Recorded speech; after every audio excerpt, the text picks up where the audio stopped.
Silence means something's being hidden. Deception. Shira Frankel at the Times pointed this out, the sheer speed.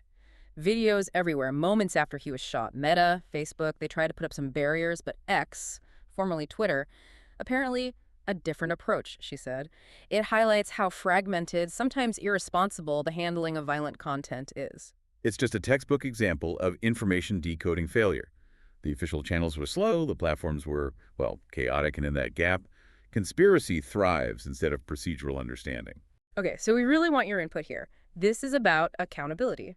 If you think the public should get immediate, detailed official info in a case like this, specifically to stop conspiracy theories, even if it might risk messing with the investigation, right? Okay, in the comments right now. Let's see where you stand on transparency versus procedure. All right, let's shift gears. Section 2, the political response and the suppression of dissent.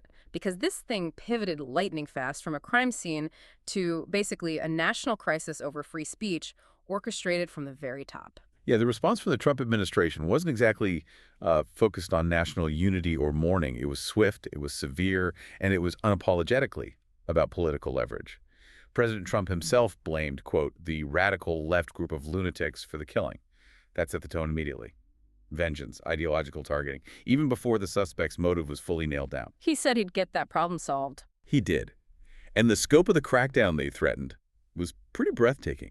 They talked about dismantling liberal groups, going after their donors, claiming they promoted violence, even floated labeling some as terrorist organizations. Did they name names? Oh, yeah. Vice President J.D. Vance explicitly said they'd go after nonprofits like Open Society Foundations, the Ford Foundation, big names known for funding liberal and progressive causes.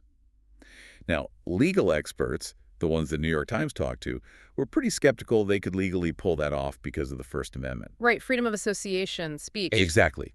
But the threat itself, that was the point. It's designed to chill speech, to make groups scared, to force them to self-censor. This felt different, like an escalation. Legal experts were using words like unprecedented crackdown, government censorship, cancel culture, even McCarthyism, and that wasn't just from the left. Some conservatives, like Tucker Carlson, were raising alarms too. And this is where we absolutely have to pull out KaiZen Tool 2, cross-reference rhetoric in action.